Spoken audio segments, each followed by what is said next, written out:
My name is Godwin Sunday. This morning we'll be talking about the insecurity in the country, looking at Zamfara as a case study.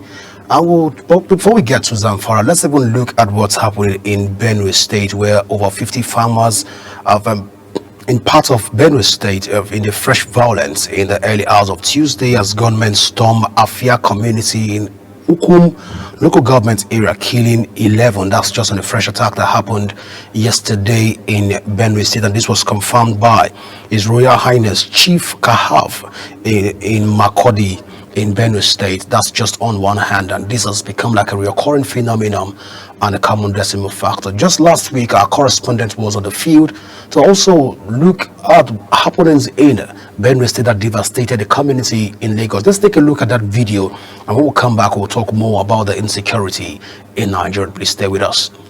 These are some of the deserted communities in Logo and Ukom local government areas which have suffered scars of attack of different forms.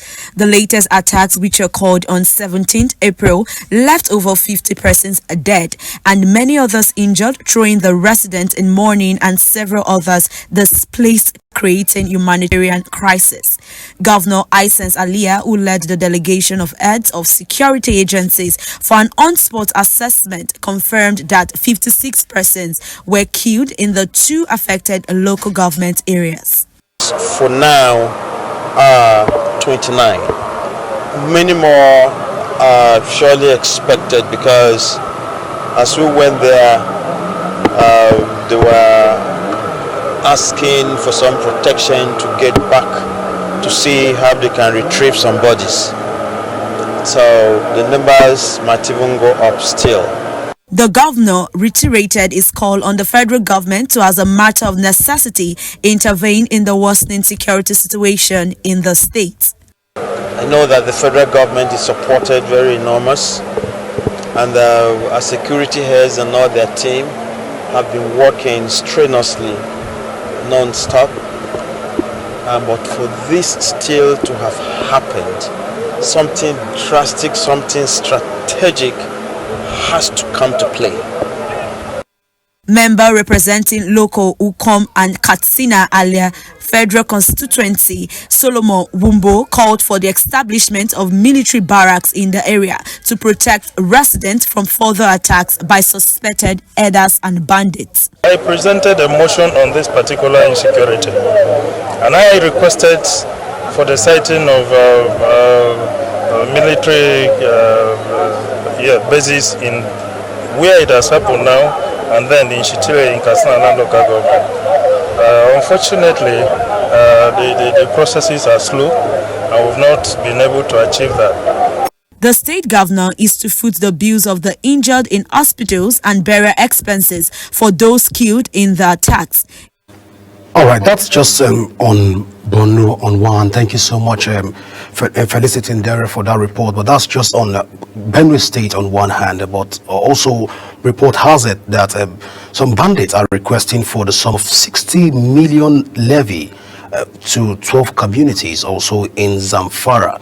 That's just coming in also yesterday, even despite the fact that 11 people lost their lives in Benue State. Zamfara, on the other hand, 60 million naira for a ransom coming in from Zamfara State. And those communities, I will just try to list them. It's Koloma, Danhai, Zangado, Dan Godabi, Zubawa, Tunga, Makni, Bubaka, Yawa, and the rest of them, about 12 communities in that Zamfara State. But joining me to talk about all of this insecurity in the country is Professor Ibrahim, who is a security expert, and we'll be talking about all of these concerns this morning. But first, you're welcome to Global Morning, Prof. Good morning. Prof, it has been a very interesting week from Good Friday till yesterday. It has been from one massacre or the other. But looking at all of the insecurity across the country, what's your general take on it? Well, it is pathetic, that we have gotten to a point where nobody has been able to do anything about our security issues. And you can't give what you don't have. So most of the people who are the security chiefs are not trained on administration and management of security. And you won't blame them, just as it has fallen to the part where we are. Let's use Benue State for example. All of us are conversant to what happens in the same Ukun local government since over 20-something years ago till today. It has not stopped. Most of the state executives have forgotten that they are the chief security officers of the states. So falling back on the federal government gives a lot of signals to the federal or the central government for what you know you will have done within your state to contain some issues. You don't call on the federal government when the whole thing has not overwhelmed you, but we allow it to overwhelm us because of this token they collect as security votes. And because nobody accounts for security votes in Nigeria, it has become a yardstick to display neglect. And that is the situation where we are today. If we notice, and for people who are going through the studies of Nigeria's security system, you find out that the Ukum local government in Benue State from 20-something years ago to today remain where they are. Nobody has nipped the situation to the bud. All we blame is farmers, herders, crisis, and the rest. But the perpetrators of the crime are still there. They still remain firm. They have not woven from it. So we always look for a name to give to a particular situation. So it is either we admit it is farmer, herders, crisis, or else nothing else. So our admittance means that we are already involved and we cannot change or refuse or deny our involvement. So there is no strategy in place, there is no tactics. Prof, this is getting interesting. But then, Prof, let's look at the concerns even in Zamfara as it stands right now. These bandits have become so bold to demand 60 million levy from a community, otherwise they will terrorize the communities. 12 communities to be precise. Looking at this, what's your general take? You should understand that the 60 million levy is not for 1 year. Okay. So it is a continuum thing. They didn't start collecting, they didn't just say 60 million levy today. They have been collecting levies. And you mean the bandits have been collecting levies? Yes, they know. The Zamfara people know that the bandits have been collecting levies. It's just that it increased from time to time. It's just like Abuja landlord. You pay him 500,000 today, tomorrow it is 1 million, 1.5. Whether your salary is increased or not, whether your allowances is increased or not, they continue to increase and nobody is reprimanding them. That is what has been happening in Zamfara. So they didn't just come up and said, you are going to pay us 60 million. These people have been paying. To enter their farm, they pay. Whatever they are doing in Zamfara, they pay. The bandits, not the government. So it's not a 60 million naira that you give us 60 million naira, then you are allowed to farm or do anything for the whole year. No. It's a terminal thing. It's just like a revenue you are collecting. So in this scenario, Prof, the 60 million, will it be for each community or the entire community put together, the 12 communities will be paying the entire 60 million, and that will be for that month, or how does it work? No, we are not there to give the narrative or give the agreement they had with the bandits. But I can tell you for free that the 60 million naira is not for a whole year, but for a very short period of time, and they continue to collect.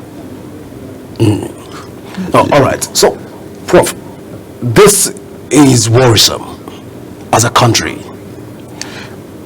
Seeing bandits coming out openly to demand for levies. Now, they don't even call it a demand for ransom. It's levy. Bandits are placing levies on Nigerians. Are the governors supposed to react to this in terms of the security architecture that we have in the country? No, we don't have a security architecture. Okay. We don't have anyone. We have not even have a security design, not to talk of an architecture. You must design your pattern of duties. So we don't have. So we shouldn't fool ourselves to say we have one security architecture in place. We do operations the way we want to do it, the way we want to carry it out. There is no architecture, there is no master plan. So before you say you have an architecture, you must have a master plan. So where is the master plan? There is no master plan. It is just, today we are facing Ondo, we go to Ondo. Tomorrow, it happens in Maiduguri, we start diverting to Maiduguri. It's not happening in Ecom, in Cross River, we start going to Ecom. So we don't have a master plan. So you cannot say we have a security architecture. That is not true. But it is that the positions of the mind, because you see, we travel by words. So everybody can just come and use one word to baboose the whole of the society for a very long time. So them to bury themselves in shame and said, let's have a master plan. How do we design one? How do we get to move all these things on board to create a security architecture? They just go and get one word, security architecture. So at what point did you have a master plan? Where did you have the designs from? So what are you maturing? Nothing. So we don't have any security architecture. So we shouldn't deceive ourselves. We should just go on. But Prof, most of security service chiefs will disagree with you on this. The service chiefs are not service chiefs. Let us not deceive ourselves. When you know that there are some things that has happened, you exclude yourself. Let them resign if they know that it has become overwhelming. They will never resign. Never. No Nigerian has ever sit on it and said, this my position has become overwhelming, I'm getting broken, let me resign, so that another person can fit in and do the job. None. All right, Prof. They don't know the truth that they don't have any security architecture anywhere. Prof, the issue in Zamfara, first, they said that it is the bandits are angry that the villagers went to report them to the Nigerian military, and the military came and inflicted heavy injuries on them, and also they lost a lot of their members, and also at this point that's why they had to increase their fare. Let's look at the operations of the military in itself and the security network in the country. When the military swing into action and be able to carry out their operations in the community, are they supposed to leave automatically, or are they supposed to stay with those people and ensure that normalcy is returned within 2-3 months, or how does it work?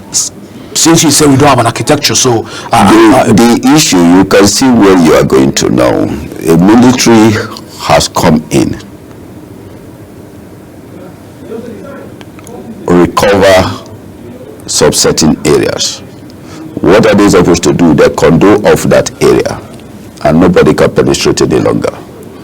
So where are those military officers now? What has happened after that? Because the saying is that they reported them to the military and the military came. So you cannot come. It is not a raid that you will say, okay, there was a raking troop that came in, the raking troop came in, took over the place, and they left because it was a minor conflict. This is not the issue. This is an issue where bandits were sent away. The military came, sent them afar. They couldn't control the place. They couldn't do anything any longer. And these people came back and now asking for additional revenue from the people.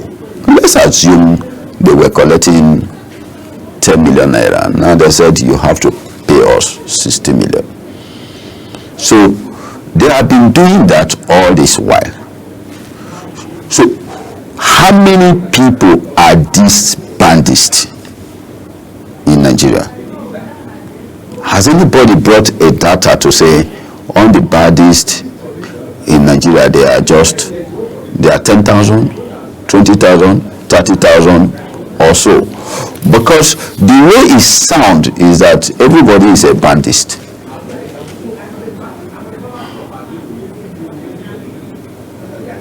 That is the way it sounds. Because for you to say the bandits has even overwhelmed some communities in some certain areas means that almost everybody in that area is a bandit. So where is the so-called security architecture? We don't have one. Instead of them to sit down and say, okay, let's look at the indices and let's have a master plan and know how we can move these things to the board. They are there singing security architecture that is not in place. Well, Prof, some of them are panicking that some people are coming to take over their positions. So it is all about position. No, if we allow some certain class of people to come in and do the needful, my position will be shaken. I will not be here again. So are you going to be there forever?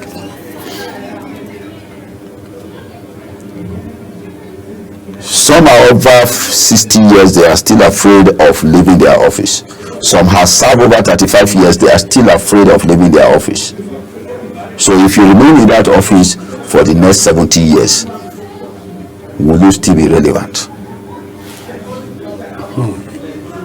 So the fear of the known and unknown is the position of we stand today, and that is the risk that the ordinary Nigerian is taking.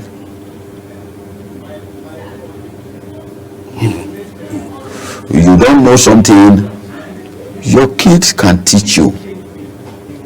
Your own kid can teach you. Your son, your daughter can teach you. So you stay where you know that the ovation, the applause is no longer there. Take a bow and go. If you know that you are lacking in some aspects, allow somebody to come and educate you on those aspects. Nobody knows all. But in the security sector here, everybody wants to sit down and said, it is my turn. What is your turn? When people are dying, it is your turn.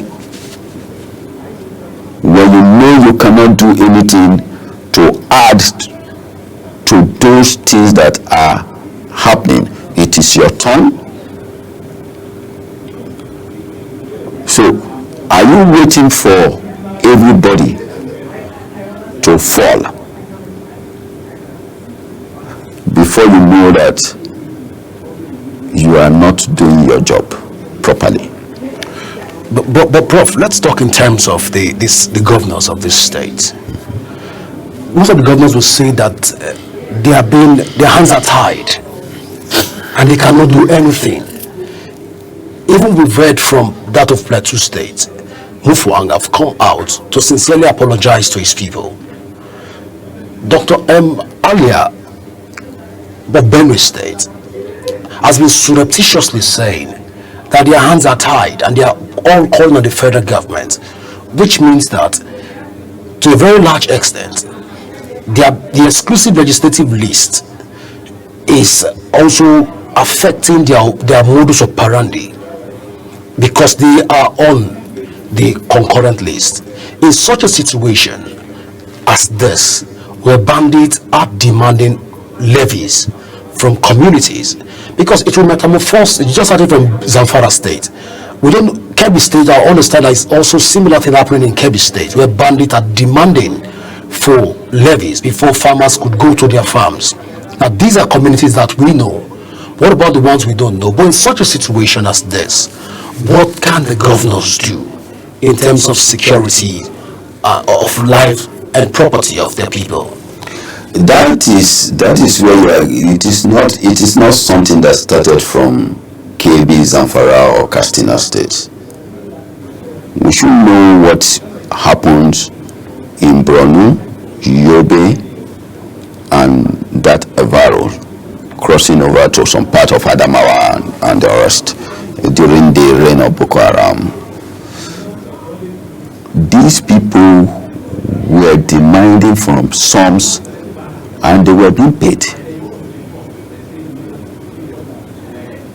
Whether you call it levy, you call it ransom, you call it revenue, they were grandly generating it.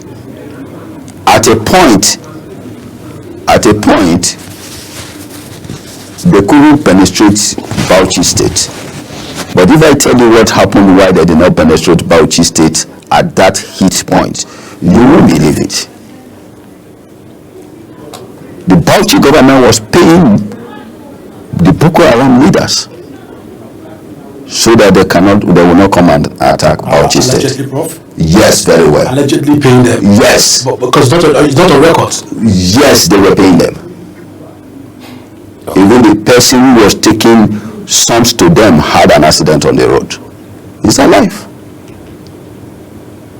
So you see this kind of people coming, collecting security votes every month.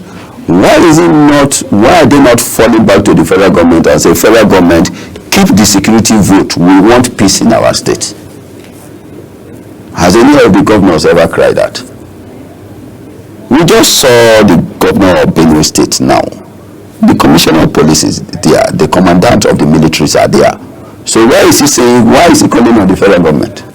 Why do they have the state security councils,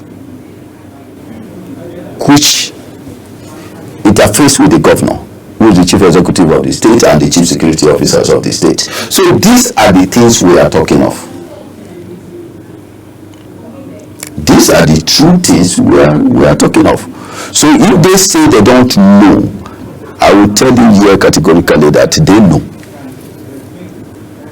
They know the people perpetrating these crimes.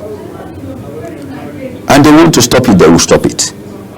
Prof, are you alleging that they know? Are you alleging that they know? Or they know, they all know, but they are making money from it.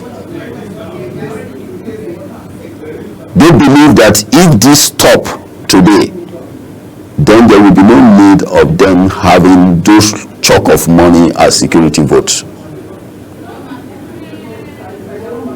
If they don't know in full, they know in part.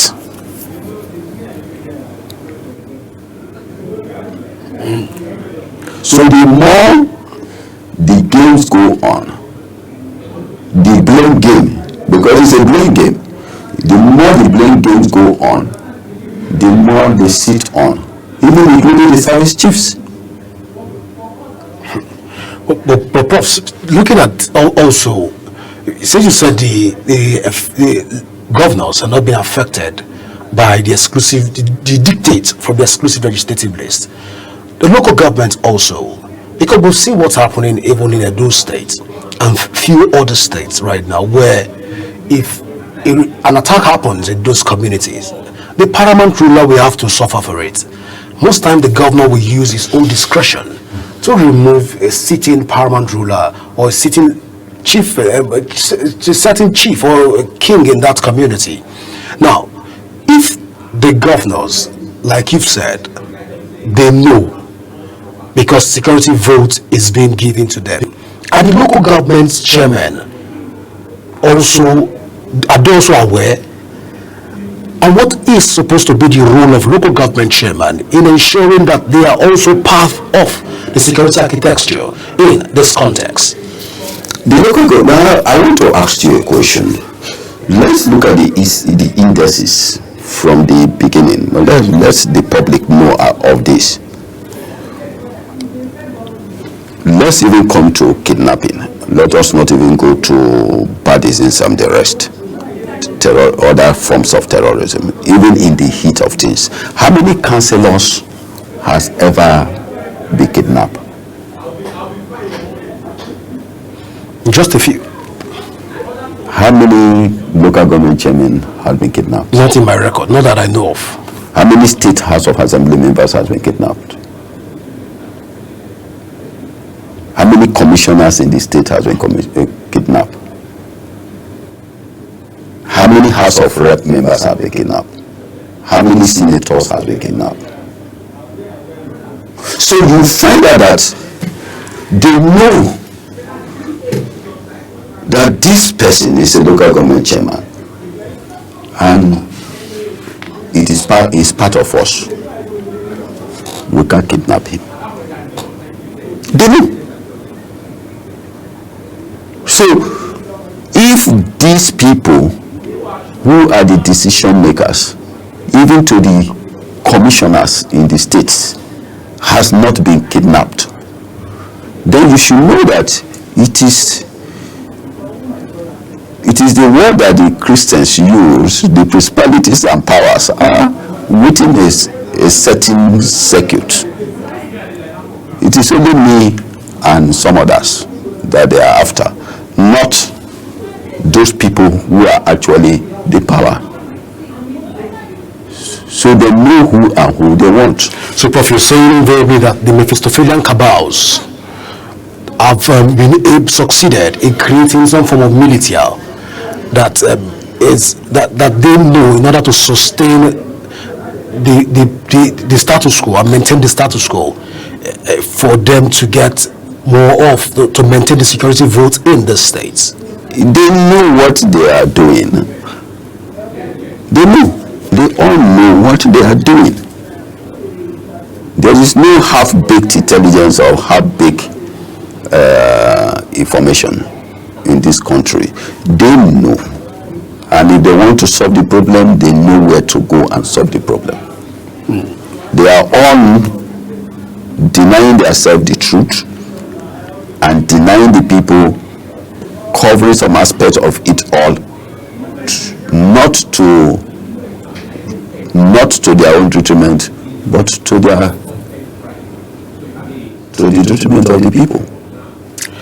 Prof, let's talk in the light of this Zamfara case, which you said it's not peculiar to Zamfara, that we have similar also levy payment or ransom collecting or dues payment in other parts of the north.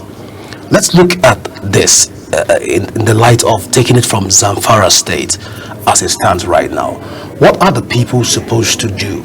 Are they supposed to, at this point, begin to source for funds, for money, and be paying ransom or levies to bandits every month? Or shouldn't there be a modality, or is there a structure being put in place by the government in terms of its security network, which you said that they don't have an architecture, in order to be able to curtail some of these excesses, probably using the onions layer analysis or one analysis that they can even work at this point? Are they supposed to be paying this? Because it's not going to be a one-off, it's likely going to be a continuum. What are the people supposed to do in this instance? The people, you say, in Nigeria, the people don't have a voice, they don't have any power of what to do. Because there is no legislation that has given them that free way to operate. And the executives has not given them any permission. There is no executive order to say, okay, when you do this, you do that. There are cases where you even get somebody arrested and take to the law enforcement agents and it pass back to you. So the people are also in fear and in panic. You can see the case of Zamfara now.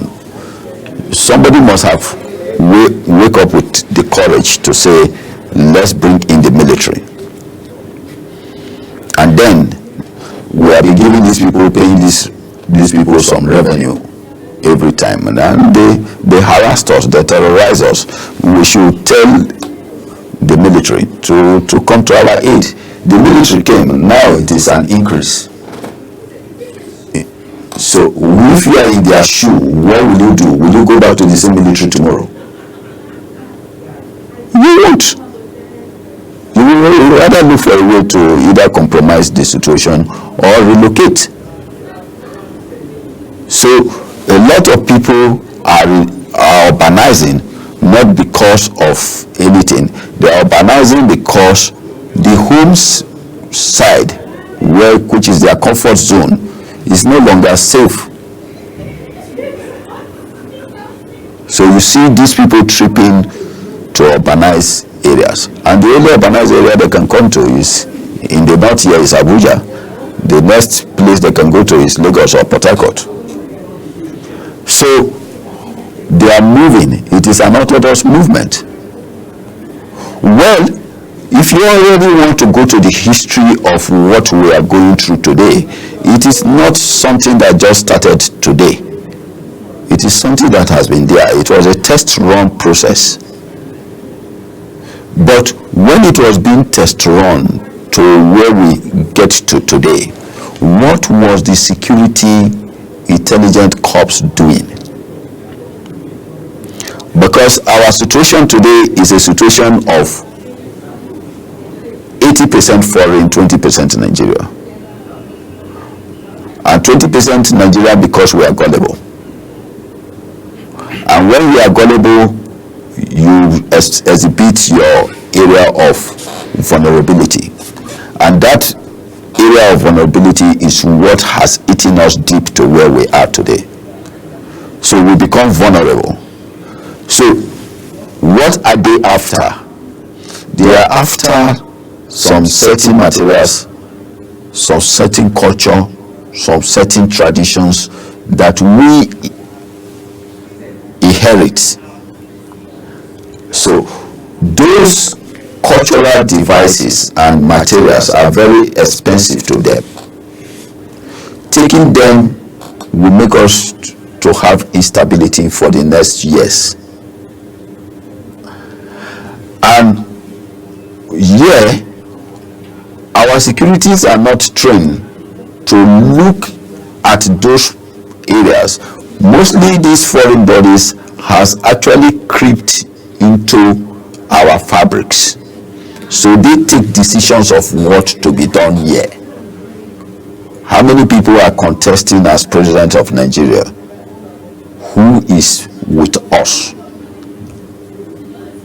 Or who can we take advantage on? And they come up, do all the practice they want to do, and make that person our president, whether we like it or not.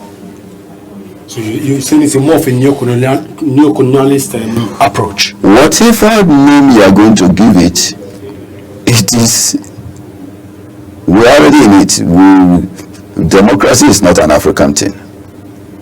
We are only aspiring to democracy. It is not an African thing. So if we want to reintegrate, we have to reintegrate from a system that is our own system, that align with our culture. You just said in a day now, the governor has a right to remove the traditional ruler and the rest. He forgot that before these governance of today, that we are talking of parliamentary system of government or democratic system of government or whatever system of federalism, there was this traditional value where the traditional head becomes the weapon of security, politics, and whatever culture and tradition in whatever domain. So even our laws has not represent our traditional value, because there is no law, no traditional laws. So all those laws we used to have that form our moral value are no longer in existence.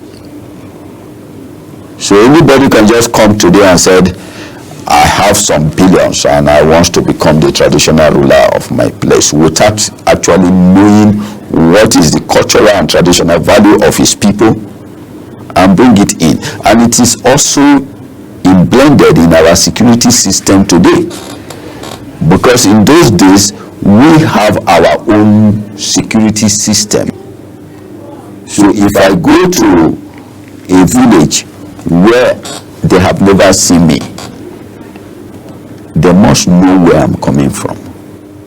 That is our value system. That is our security check in those days. Even when you have a friend in the village and you go to the village, the elders of the village will call that friend and say, who is this man? Where is he coming from? From which area? From what district? From what days? So they have their own parameters, their security parameters, to check, profile, and parole anybody. But these days, it is no longer so. So we talk about religion, ethnicity, tribes, and the rest, without forgetting that we have a value system we fall back on. Knowing very well that these value systems are not system values you just inculcate into the minds of people. They are values that has been there. Where have Nigeria lost it? We lost our value system. And any society that has lost its value system is no longer an existing society. All what we are doing here now is borrowed. This is how the Americans do it. This is how the British do it. This is how, forgetting that these people has intruded into our fabrics. They want to look the way we are looking, but they cannot tell us. They are making us look inferior to their own system, whereas they want to steal our system. So coming back to the security of life and properties, we have gone beyond the point where we say we lose a man today and we don't know how. That means as we speak, even the people who are if I am the Nigerian Population Commission, cannot even tell us what the Nigerian population is.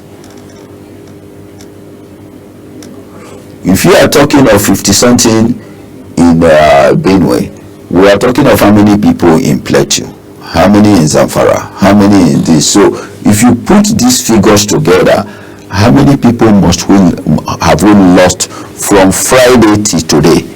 The National Population Commission cannot give us any figure. Meaning that we cannot believe security wise, we cannot believe in the data given to us by National Population Commission. Okay. We cannot believe in the data that we have in the National Identification Management Commission.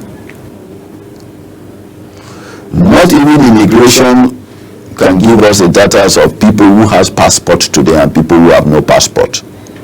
Because normally in a tea society where security is embedded, if I am a passport holder and I lost my life today, that passport is supposed to be returned to immigration service. How many people has done that? Well, Prof. So we have a lot of challenges that we are not ready to tackle. And so you can see why I said, if we don't have strategies, we don't have tactical operations, we don't have anything, then we don't have an architect. Somebody should not come and tell us about one security architecture that does not exist. Prof, we can't rule out the fact that the security agencies also have they have tactical modalities in which they operate. I can tell you for free, from here, Abuja, if we have a security architecture, we have a master plan. From here, you will see everything that is happening in Zamfara. You must not go to Zamfara first. If we really have the military, if we really have the DSS, if we really have the police, you must not live here to Zamfara to know what is happening in every nook and cranny in Zamfara or anywhere in this country. We have outgrown that. So we shouldn't fool ourselves. Why should I, for example, live here and said I want to go and cross-check what has happened in local government in Benue? Why should I live here? If I'm a security chief, I don't need to live here. I don't need to live here. I don't even need to leave the comfort of my office to reprimand whosoever and tell you where that person is. Go to Dubai and lost your handset, whether they will not tell you where your handset is, just in some minutes or in some hours. So why is it so difficult for us to leave this thing to the board? What is the cost? And did you know how much security can generate? Security in Nigeria can generate 150 trillion naira. So what are they telling us? You are telling me it's just like what has been happening in every sector in Nigeria. Why did our refineries collapse? Has anybody found out? So when you are saying you are a security chief and there is no security economics in you, there is no administration, there is no management, then you are not a security chief. So if we cannot bring value to security and makes it independent, security is independent everywhere. Even as a security chief, I can tell Mr. President that I am withdrawing your security details. I'm only giving you 10 men. So Prof, you're saying what's going on in Zamfara, like what's going on in Benue, what's going on in Plateau and other part of the country. Yes. They all have political undertone, if I get you correctly. Whether the political undertone or whatever undertone, they are not doing what they are supposed to do. They are not capable. They have no capacity, because the office of the National Security Advisor should not tell me that he don't know who is doing it and who has done it. So Prof, the IG is not supposed to give us excuse why they cannot arrest somebody who has committed a crime in the next 24 hours or 48 hours at worst. Now, Prof, let's talk in terms of these people here, people of Zamfara State, that are going to be feeling the brunt of all of these levies, because they will pay, except the government get to intervene. What should they be telling the government at this time? They have been paying. This is continue to pay. Well, if you are in a home where you have some deprivation, what do? Will you say you will not eat because there is a deprivation. I thought by now you probably we should be telling them to come carry out advocacies and carry out placards. When has protest ever worked in Nigeria?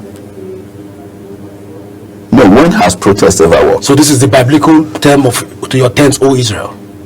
It is not today that it is to your tent. It is to your tent, O Nigeria, not Israel. We are not in Israel. Well, quite an interesting. So protest has never worked.